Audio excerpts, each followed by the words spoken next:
So why talk consumer education? Why was that the topic that we chose for this quarterly workshop? Well, the three goals I have, I want to create more people wanting good food. Because when people want good food, people make good food. It's as simple as that. A bunch of people want to kind of demonize corporate food places like McDonald's, right? No one likes McDonald's. That's the big booze, right?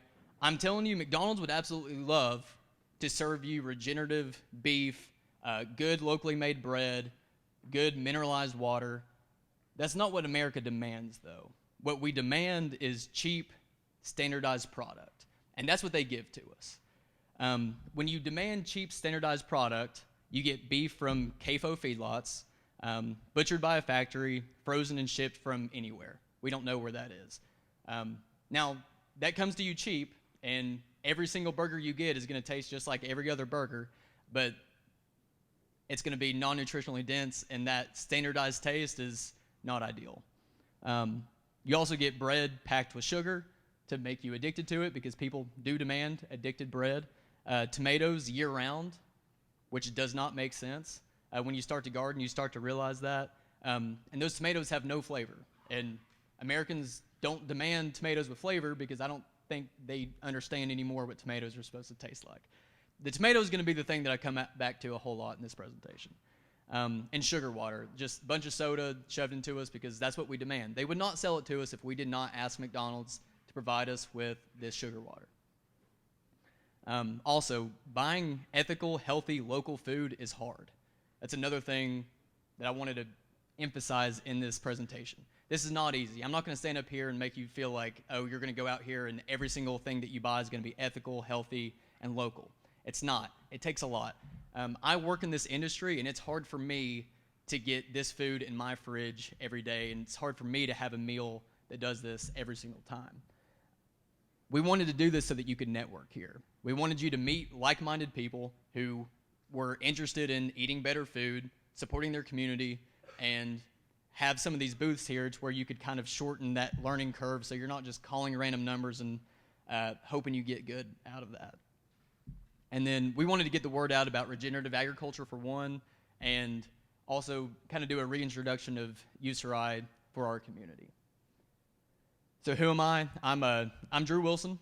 That's my name. I'm the Farm Campus Manager for USA Regenerative Agriculture Alliance Incorporated, at least until the end of this speech, and I'll talk about that at the end. I'm not an expert in this. I don't have any degrees in this. I don't have any nutritional certificates. My life just diverged into agriculture in the last few years, and I've just spent the last 3 years becoming what I would consider an informed consumer, informed citizen. So that's good for you, because anytime you have an expert up here, the expert's going to sit here and tell you what they know, and they're going to tell you you're wrong, you should be eating more eggs, or the next week it's you should not be eating eggs, right? I'm just up here as a friend to say, this is what I know, and I'm going to accept the nuance that comes with that, and I can just shorten your learning curve. So really, my goal is for you to walk out of here knowing what you don't know, because a lot of people don't know what they don't know, right? All right. So let's see here. So disclaimers so that people don't come for me. Don't trust anything said here. Do your own due diligence, like any speech. I'm not a nutritionist, doctor, or guru. Take this as a conversation with a friend, not an authority figure. I'm literally standing on pallets and a piece of plyboard. This is not authority. And I speak for myself, not for USARAAI or anyone else. All right, so just want to do a summary of what this is. This is a very basic food purchasing overview. And there goes my pen. It's a networking opportunity more than anything else, and an introduction to better agricultural practices if you're interested. And it's also an introduction to our company, our nonprofit. What this is not, and if I do come off like this was not my intention. I'm not trying to make you feel bad about buying fast food. I've been in the car with some of the biggest names in this good food movement, and we've been through Hardee's on a long road trip. I think people would be surprised by that, but it's kind of part of our culture. It takes so much planning to do this. You shouldn't expect that even the biggest names in this who are pushing this movement are actually 100% not eating fast food or eating grocery store cheap beef or whatever. And this is not me acting better than anyone for farming practices. Farming practices are what they are. We can demand as consumers that our ranchers, farmers, whatever, push for better practices, regenerating their soil, water, and air. All right. So, and I know this is a lot of housekeeping, but it's important. All right, so assumptions throughout this presentation. So everything on this slide, just assume is true. It'll make everything else in here make sense. So if you don't believe in anything on this, save it till the questions, till the end, and use it as a thought experiment to just run through and step through my brain on all these things. And I'll just walk through this. So nutrient density is valuable. So if you've never heard of nutritional density, it's just if you buy a carrot that was from your backyard, so I guess you didn't buy it, you grew a carrot, and then you buy a carrot that was shipped here from Honduras, right? You go on Google and you type in what's the nutritional facts on a carrot. It's not going to say, well, where did you get that carrot from? It just says per gram of carrot, there's this many micronutrients, there's this many calories, X, Y, Z.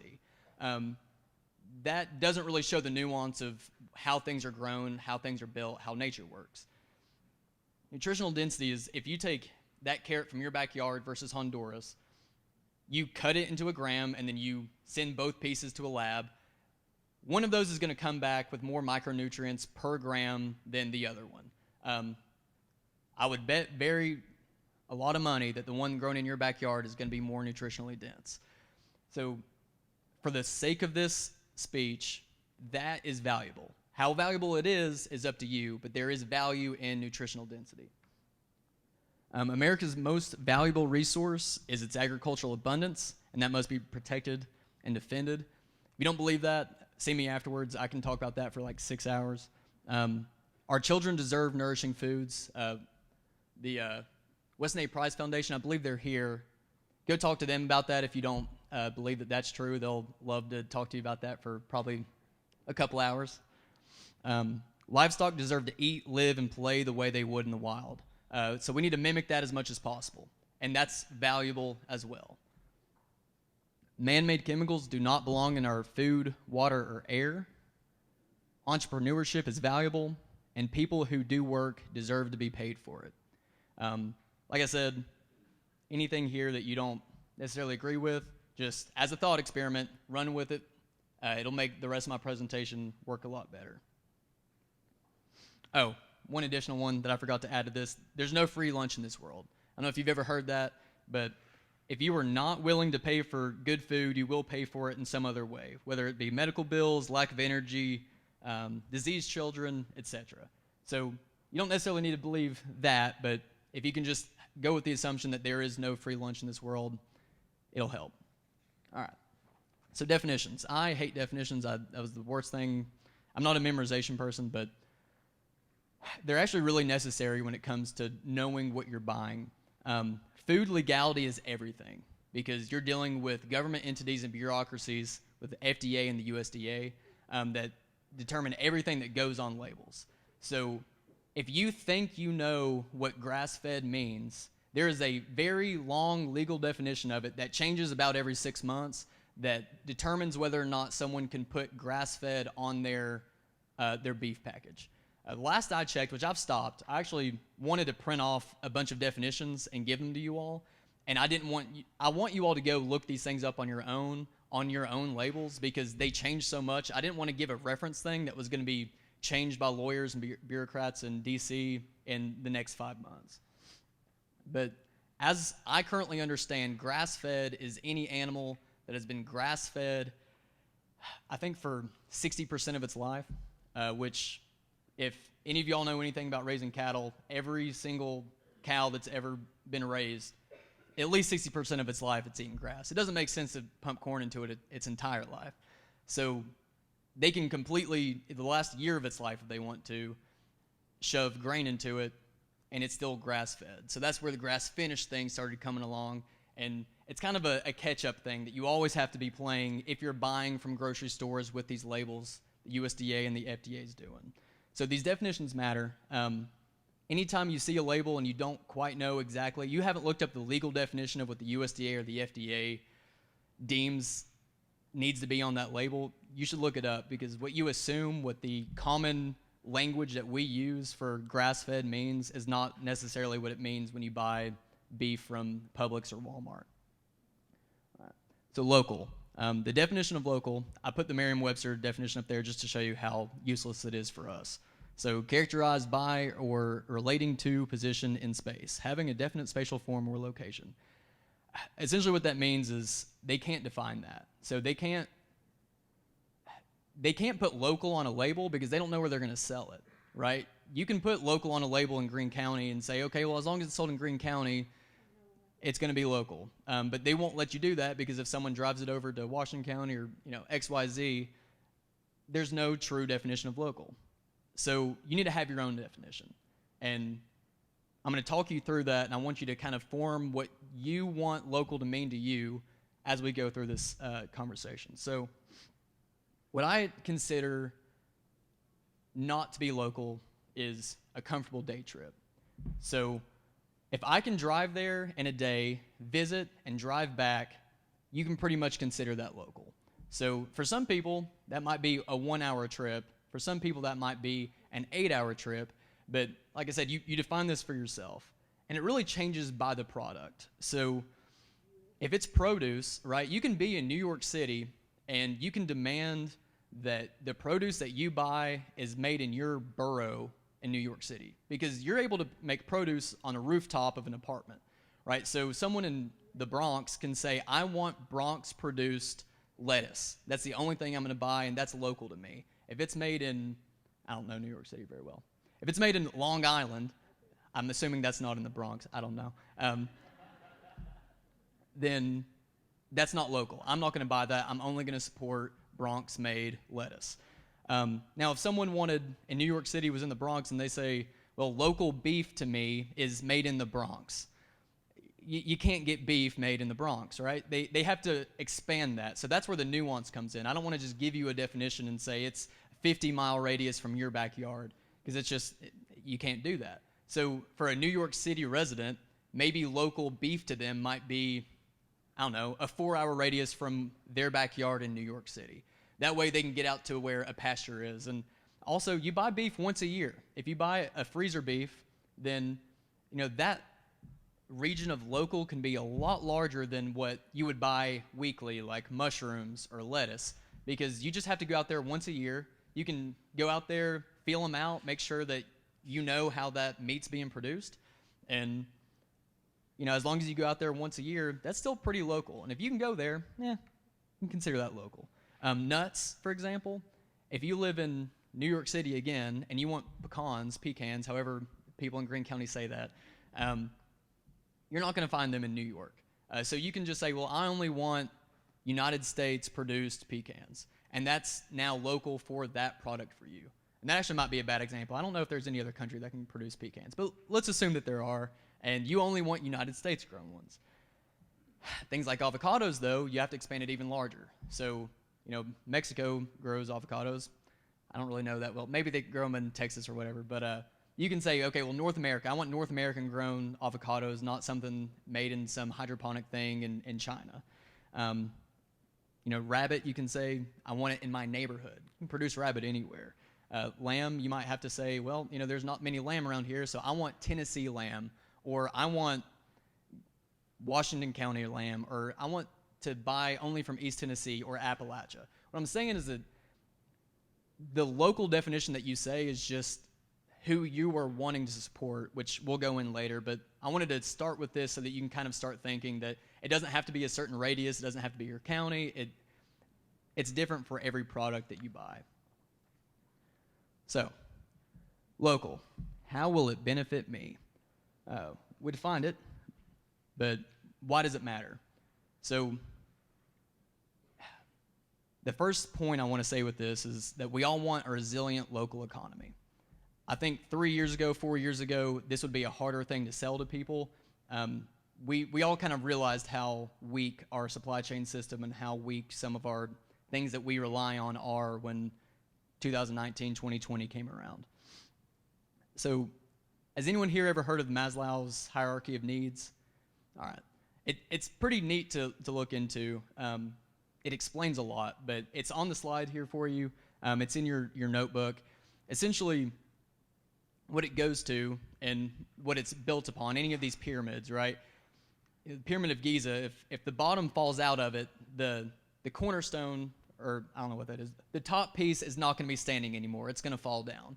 So every single stone, as you go up, is reliant on the foundation stones below. The point of the pyramid of Maslow's hierarchy of needs is self-actualization, which essentially just means that you're meeting your full potential. I know that there's a lot more that goes into that, but just as it should be, the full potential, in whatever way you want that to be. The very bottom of that is physiological needs, which is just food, people, air, water, right? You can want to be a billionaire all you want. You can have whatever goal you have.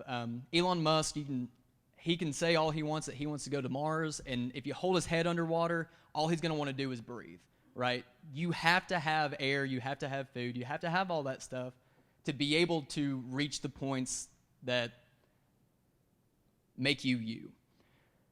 So a great community, a great local community, a great resilient community has everything there that you need to reach self-actualization in your community. The bare minimum and the things that we have to fight for, make sure that we support and try to encourage if you don't have, is that bottom tier. So your food production should be local to you in the way that you define local. Your water supply should be local to you. Your air, well, it's all local to us, but you should make sure that the people in your area aren't poisoning your air. These global and national services that give us food, they're great. They're great sometimes. They rely very, very heavily on centralization and economies of scale. So that's great, and it provides decent product for a cheap price, but at the end of the day, when you need it, during war, during a pandemic, or natural disasters, it's not there. It's a house of cards, and what you pay for, again, going back to that assumption, there's no free lunch. It's cheaper, but you're paying for a more risky service in that. So one example I like to use, like rockauto.com. I don't know if anyone here works on your truck. Rock Auto is incredible because I don't have to go to Napa and all these 5 different stores looking for one part I need and talk to these people. I can just go in, type something in. It tells me 7 different products I can get for it, from budget all the way to if I want to build a race car with this part. And I can order it, and it's on my front door in 2 days. Well, Greene County is not something I can walk from my house to the grocery store to work. We need vehicles here, right? What I'm doing by propping up Rock Auto for that convenience, for the cheapness, for how great Rock Auto is something happens, right? There's a war, and they start rationing off gas, and they say, FedEx can't run anymore. UPS can't run anymore except for essential items. I don't think vehicle parts at Rock Auto are going to be those essential items that, during wartime they were going to get around. Because we haven't been supporting inventory and auto shops in our local community, anytime our cars break down here during that war, we're not getting replacement parts. It's a pretty critical thing because here in Greene County, if I don't have a car, then I'm reliant on someone with a car. I can't walk to work. I can't walk to the grocery store. That's just our vehicles. And if it kind of makes you a little panic thinking about, what happens if my truck breaks down and I can't get around and there's no way to fix it, there's literally no possible way to fix it. Just amplify that when you're thinking about food, water, and air, and why it's so critical to ensure that infrastructure is there and that we're supporting the people that do that as close to you as possible. Another great benefit, why it benefits you buying local anything, is that we all want a community of wealth. Now, wealth doesn't necessarily need to be monetary. There's 8 capitals as defined by permaculture, which is intellectual capital, financial capital, natural, cultural, built, political, individual, and social capital. So I don't want this to turn into something where I'm just talking about trying to make, Greenville the next New York City, because that's not what I'm doing. All those go into this. However, it's really easy to make graphs and talk numbers and whatnot about money. It's also really easy to track, because the IRS does it, where each dollar is spent, where it goes next, where it goes next, where it goes next. So it's really easy for me to kind of discuss how these things get thrown around with money. So with wealth, what a wealthy community is what makes a place worth living at, working at, and visiting. That's a true wealth of a community. And that can be done in sense of community, how we feel together, saying is it Greenvillians? I don't even know. I'm new here, sorry. Greenvillians, we're East Tennesseans. East Tennessee has a great sense of community. Appalachians have a great sense of community. The infrastructure. Are you proud of your bridges, right? Are they falling down? Well-trained workers. That's something that the entire country is lacking right now. That's a lack of wealth that we have in the United States. Unspoiled natural beauty. Working in inclusive government. So can you get into government? Can you make change if you need to? Strong sectors with excellent career opportunities. Are we allowing our children to have those opportunities to do whatever they want? Or are they having to leave our community as soon as they turn 18, 21, whatever age, if they want to do something other than work on their father's farm or work at the local grocery store?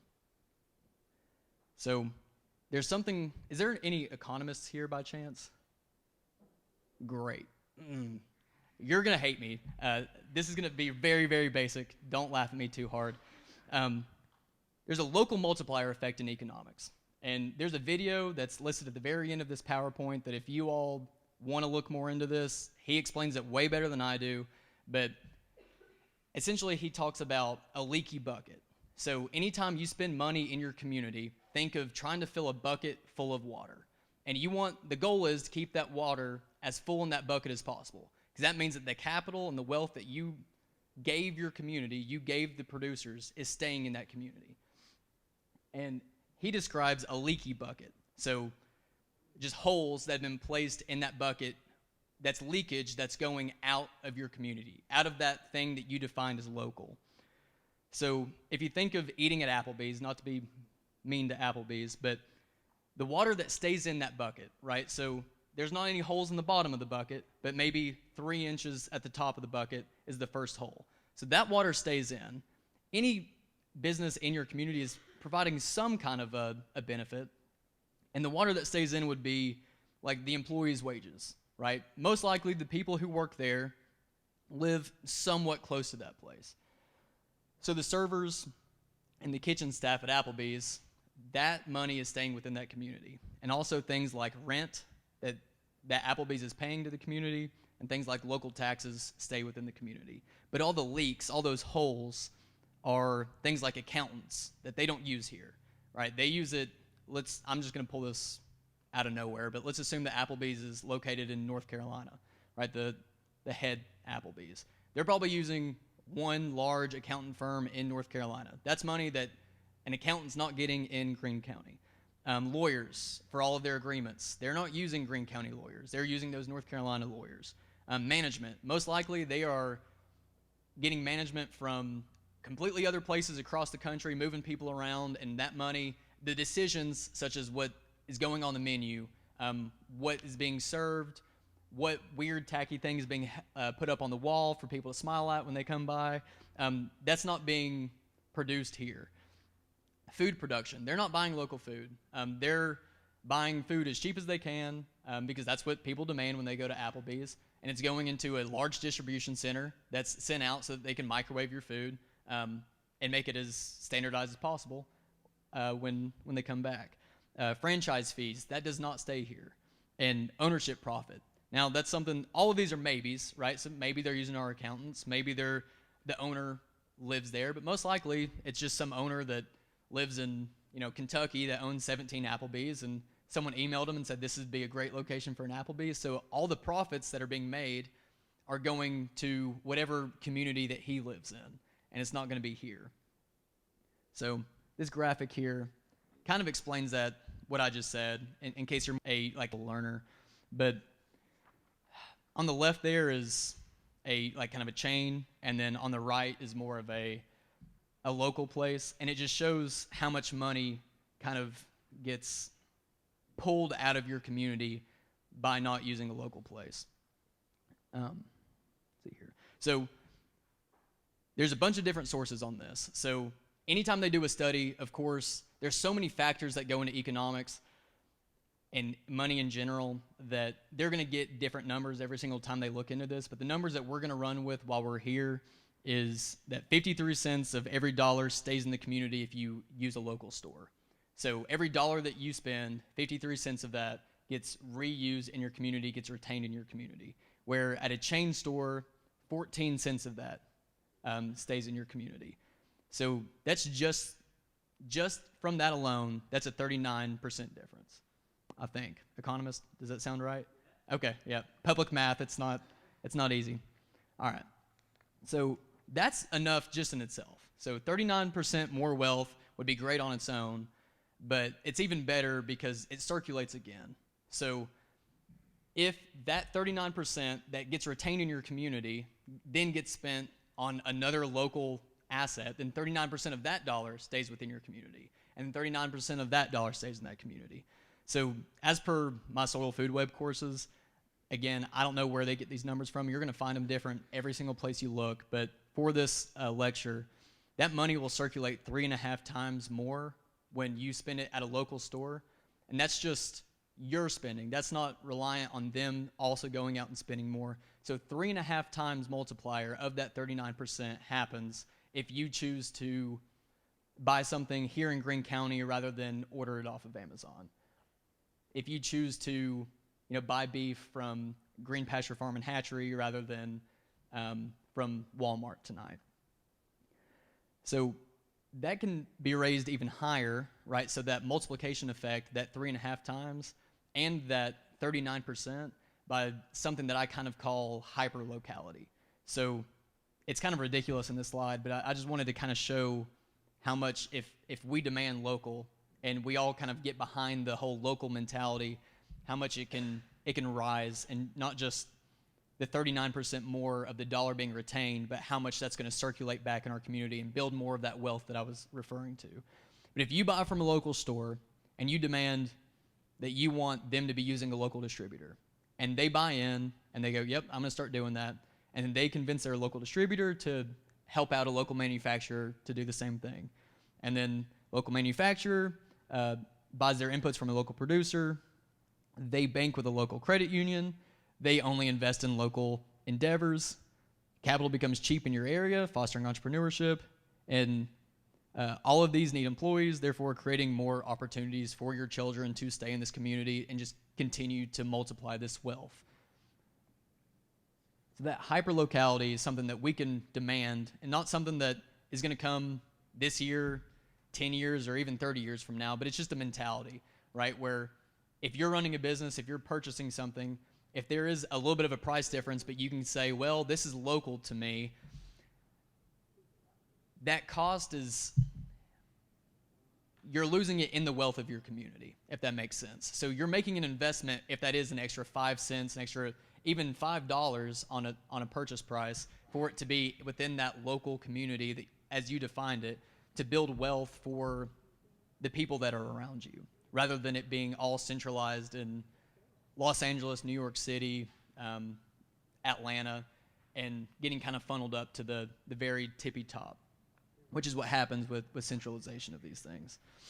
So this next slide here is how will it benefit you with local. This is a different topic, but we're going to go back to the tomato. But how do you know that your tomato hasn't been sprayed with chemicals? At the end of the day, you don't. You just don't know. And I created this accountability ladder to just kind of go through,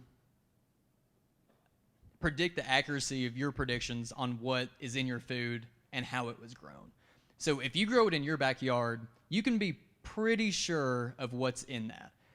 Even that's not a 100% thing. Because for all we know, there's some glyphosate bandit running around that at the like in the middle of the night is just spraying your tomatoes and running off. It sounds ridiculous, but I mean, people do stupid stuff. There's also a chance that your neighbor sprayed a whole bunch of stuff last week and wind caught, and there's some chemicals on your tomatoes now. You had nothing to do with it. You wouldn't know about it, but there's a chance that it's there. There's also a chance that the place that you put your garden spot, someone 20 years before you just dumped all of their motor oil there for 30 years, and your tomatoes are just soaking all that up. So there's no 100% way of knowing that everything that you put in your mouth is free of these things. But if you grow it yourself, you can be pretty sure of it. The second best way, a good way of knowing, is buying from a friend. So the friend essentially gives you the same reliability that you have buying from or growing it yourself, except there's just a small factor of them maybe lying to you. Now, if they're your friend, they probably won't lie to you, right? That's what makes them a friend, but it is less of a sure way of knowing because there's an extra person in there and people suck. Just to be honest. So from there, and it's just going down, is buying from a stranger. And there are subcategories of that. So if you buy from a stranger, you can verify for yourself with your own standards. So that's an okay way. So if you don't have a friend that grows grass-fed lamb, right, you're going to have to network a little bit here, find someone who grows grass-fed lamb, maybe go online, find it. Maybe you call the girl up who produces it, ask her, hey, can I come see your farm? You have your standards, you've done your research, and you know what you want to see at that farm, and you can maybe ask some questions, prod them a little bit, and find out if they're producing that lamb the way that you want them to. Now, that's not your friend. They might lie to you. They'll lie to you. I'm just going to be honest with you. The better you get to know them, the less they'll do that. But it just is what it is. I've been to places where they've said, I haven't sprayed anything on this farm in 20 years. And you're like, that's great. Like, yep, and I haven't sprayed the fence lines in 2 years. Okay, so you haven't sprayed in 2 years. And that's not a lie to them. It's just how it is. It's just you have to know how to ask these questions, and it's just not going to be as good of a system of knowing what's in your food or how your beef, lamb, tomatoes were produced as if you were best friends with this person who was producing it. From there's paying someone else to regulate those standards and verify for you. So that's mostly what we do in America. Food's produced somewhere else. We pay through some method, whether that be the USDA or FDA, to go in and inspect these places and say, yep, this is good. Boom, here's my stamp. You might not pay for that in the cost of the food, but we pay taxes on that. And that has its own problems. And then probably the worst way is just with no other inputs at all. So that's just you're buying it from a stranger and you're trusting something that they're doing. So we'll kind of walk through that. So you can't grow it all yourself. I've seen people who've tried and their diet sucks. They have a really bad life because all they do is they move cows all day and tend a garden, and they eat like 5 things throughout the year. And you can do it. Ted Nugent does it. I'm not Ted Nugent. Y'all aren't Ted Nugent.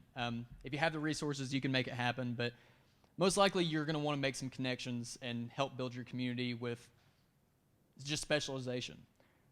So farmers and ranchers, you can climb up that accountability ladder from the bottom all the way to the top. But it's only possible to do that when you're dealing with local people. And there's the possibility as you're climbing up that ladder to where if you don't have a friend that produces tomatoes, after a year or two of buying from that person, you're probably going to be their friend. So the tenet of know thy farmer. When you know that person, when you are friends with that person, you can set expectations. I have a friend in Florida who her dad runs a very organic farm. Ridiculously organic. He considers his food medicine. And the people who buy from him pay a very large premium because of that. These are children that if there's any chemicals put in their food at all, it can throw them into a hospital, right? So because they know him, they can come to him and say, hey, just so you know, if anything happens, if any glyphosate at all gets on, XYZ that you're selling me, it might send my daughter, who's 15 years old, to the hospital and we might lose her. That's not something you can do with a corporation. Not that they wouldn't want to do that. No one wants to kill 15-year-olds, right? But they don't have that personalization. They can't possibly do that. Where when you know your farmer, you can. And because of that, there's been times where even though he does nothing, kind of how we walked up that ladder of the accountability thing, where he knows that his neighbor might have done something, and he'll call people and say, hey, just so you know, my neighbor's sprayed, blah, blah, blah, blah. I'm getting my stuff tested, but just so you know, you shouldn't buy from me for the next couple weeks. That's not something you can do at Publix or Ingles, and I'm not hating on them. It's not a possibility. You can demand and encourage nutritional density when you know your farmer, right? You can have things tested and say, hey, do you know that you're 20% more nutritionally dense than the stuff that I bought at the grocery store this year? And for whatever reason, human nature, when you hear things like that, at least this is the way my brain works, I'm going to go, I want to be 30% more next year. And especially if you tell them, hey, I'll get this tested every year for you just because I'm curious, and I'll share those results with you, and I'll start paying you, 10 cents extra for every percentage point that you go up on this. You don't have to do that. That's if you just really value that nutritional density, which some people do. Anything that you value, you can do when you know these people who are producing these things. And you can encourage better practices, right? If there's no one in your community that you can buy from that does a no-till system, and you get to know the person that you're buying tomatoes from every week, and you tell them, hey, next year, take a quarter of your plot and don't till.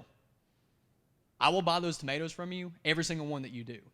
That way they know that there's no risk in it. You're providing a little bit of skin in the game too, and it can encourage them to maybe the next year go, actually, yeah, this no-till system did work better. I'm going to do that for the remainder. And just tell them what you value and pay for it. That's what it comes to at the end of the day. You can't just walk into these places and say, you need to start doing things this way, and then say, but I still want it the same price. So next year, if you bring up an inflationary 3% price increase, I will stop buying from you. Nothing's going to change that way. So with that being said, I'm going to go a little bit into capitalistic activism. And I don't know if anyone's ever heard the idiom of a hound dog sitting on a nail. This is extremely Appalachian, but you can imagine a hound dog sitting on your front porch with a nail sticking out of a piece of wood, and it's just laying on this nail. And all it's doing is going, ho, ho, ho, because it hurts, but it doesn't hurt bad enough for it to get up. So it sits there and it howls and howls and howls, and all you want it to do is stand up and get off of the nail. It's kind of what every American does. We're really big about howling about everything, and we don't care enough to get up off the nail because it doesn't hurt that bad. But there's not a lot of things that hurt that bad, so we howl about it. So don't do that. Put your money where your complainer is what I put on here. But know your values and what you'll do to support them. So you're not going to be the early adopter of everything you care about. You can't be. Early adopters, they pay a lot of money, essentially not because that's what it's actually worth, but it's because producers who do these new systems, there's no economies of scale. There's no one making a specific tractor for them. There's no one making a specific product for them because it's new. They have to do a lot of research and development. There's costs that go into that, and they don't want to just completely lose that on their own. And there's no established best practices. So they just have to fail forward for the next 2 years maybe. And maybe you can pick one thing that you really, really care about, that you're passionate about. Maybe you're really concerned with carbon in the atmosphere and global warming. And what you want to do is you really want to help sequester carbon out of the air. Buy grass-fed meat and really demand it in your local community. Help sequester that carbon that's around you. Maybe you really care about animal welfare. Really go out of your way to help maybe open a butcher shop that's not supporting CAFO, the confined stuff. Maybe walk into a butcher shop and talk to them about their methods, right? Instead of just posting stuff on Twitter or Facebook about how awful things are, try to go out and do something in your community to make these things better. With that being said, and I'm sure everyone here knows this, but it's important to know this as you kind of go out into the world and talk to other people. But agriculture is really important in society. It's really important. And it's, for whatever reason, been thrown on the back burner in America because, honestly, we're just so spoiled. Our land is so fantastic. But we need resilience of resources. It's critical. If something happens, like I said, pandemic, war, or whatever, all of society is based on the foundation of agriculture. Unless you're a coastal society and that's fishing, but we're in Appalachia. We're not catching fish for everybody here. So we need farmers, and we need people who are good at it, and we need to encourage everyone who grows things to not pull from the commons, not take from their children, but to add to it. So everything that you grow should be making America's resources fatter through regenerative methods. But hyper-local demands that you have on people have a funny way of becoming regenerative. So it's kind of tying into this whole, what we do as an organization. But you can not care at all about soil, water, or air. You can not care at all, but you just are really, really nervous about war coming along and you not being able to get the things that you need. And if you demand hyper-locality, so you say, hey, I love this beef that you're producing, but I only want you buying beef replacement steers from another rancher in Tennessee. And then in 2 years, they're like, hey, I accomplished that for you. And it's like, great. I'll pay you more if the grain that you feed these steers comes from Tennessee. And they're like, all right, it's very expensive. I'm like, that's fine. I want hyper-locality. Start doing that. Eventually, it becomes, well, why don't I just feed them the grass that's underneath my feet rather than trying to get corn from, West Tennessee shipped over here, right? It all kind of comes to the same thing. Same with, if you're really into regenerative agriculture, it becomes hyper-local. It just kind of seems like the things that we should be doing all kind of merge into the Venn diagram centerpiece. So that was kind of my thing about the hound. I go into a lot.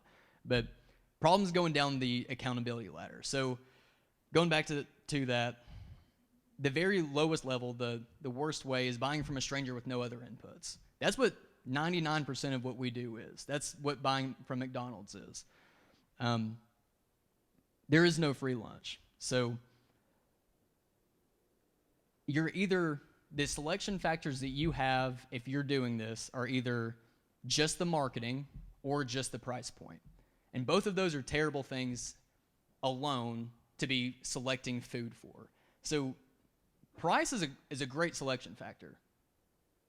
I believe in capitalism. I think that you should always choose the cheapest product when everything else is equal, right? So the problem is that everybody kind of goes, oh, well, this beef is $4 cheaper, per pound or whatever. It's like, yeah, but it's also a lot less nutritionally dense. It's a lot less resilient. It doesn't taste as good. Just go all the way down the ladder here. And it's like, we're not comparing apples to apples on the price of beef or the price of lamb, the price of tomatoes. These have a lot of bucket holes in them.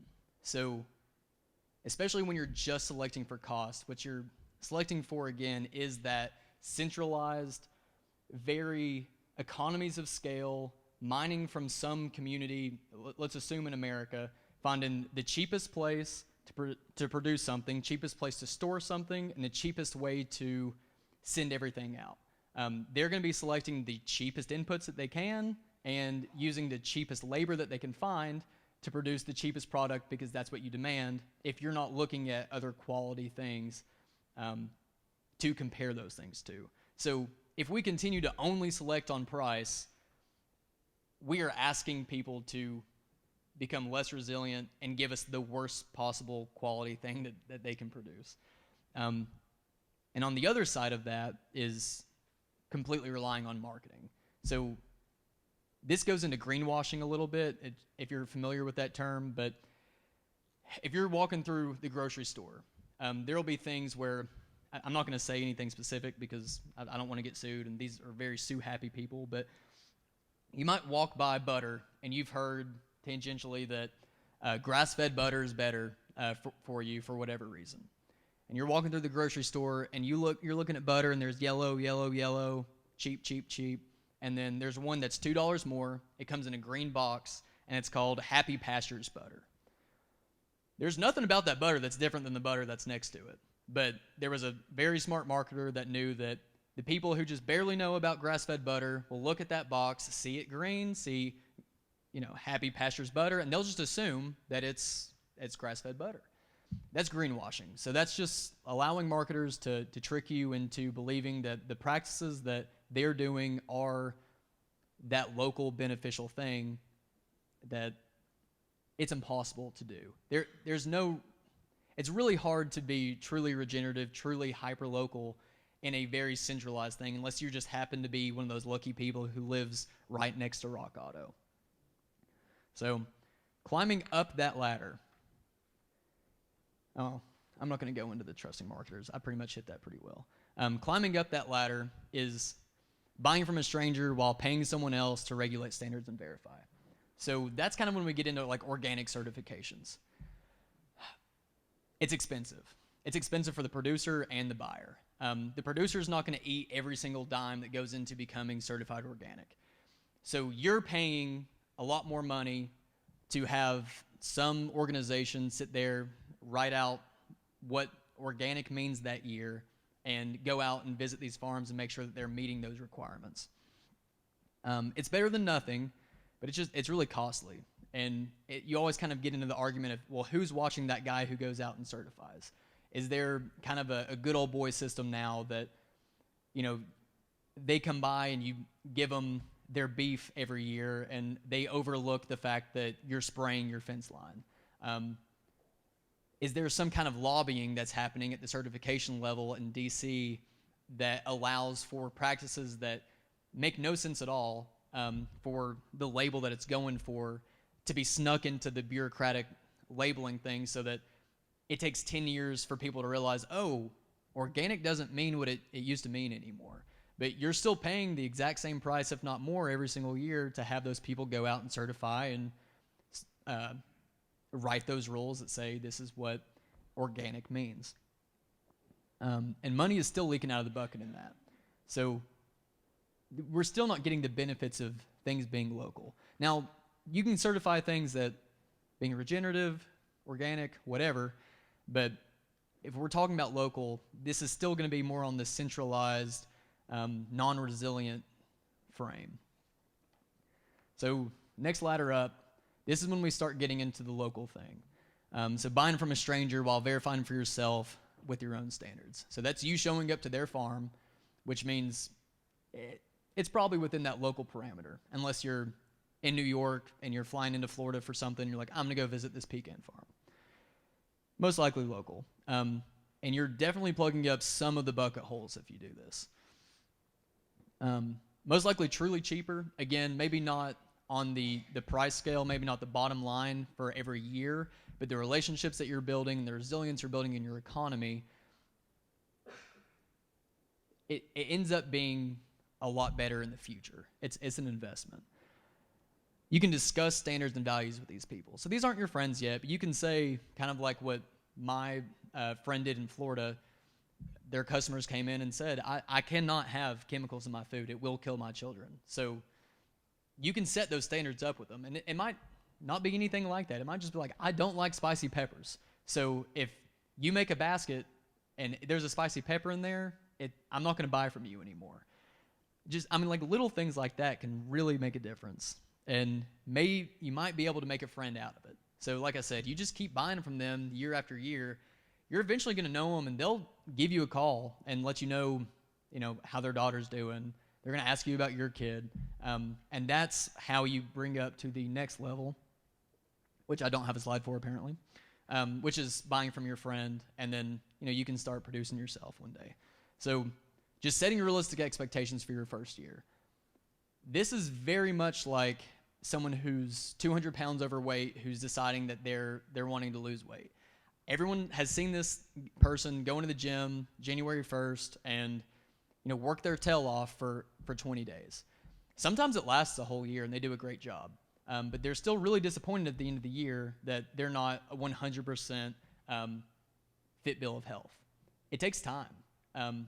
You have to build those habits and those relationships. All these like friendships that we're building here, that takes time. That's not something you just make one phone call and it happens. It's a lot better to go into this with in the next 5 years, I would like for most of the food that I eat, as in 99% of the food that I eat, to be locally produced. Because if you do sit down and say, I'm going to go home right now, throw everything away that's in my pantry, and I'm only going to buy local stuff, you're going to fail. One of you might do it, and I hope that goes well, but most likely you're going to run into a wall, and you're just going to look back on this and say, well, that was a great goal I had, but I'm just going to continue to buy my pub subs every day. So the troubles that you're going to see in this first year is seasonality. It's going to blow your mind if you haven't done this at all that you can't buy a tomato throughout the year, unless it's grown hydroponically by Green Pasture Farm and Hatchery. Do you all have tomatoes all year round? Okay, see, even they don't. What was that? Okay, well, 5 weeks you can get tomatoes. So there's season extending, but you're not going to have tomatoes year round. And that's kind of jarring to some people, and it takes some getting used to, but you're going to know once you have that true season tomato that you don't want that winter tomato anymore. You just don't. It's garbage. It's like eating a iceberg lettuce. It's water and dye. And there's needs that you need. If you don't know how to cook, you're going to have to learn how to cook. It just comes down to it, and it's a great skill to have, and you're going to have fun doing it. And you're going to need freezers.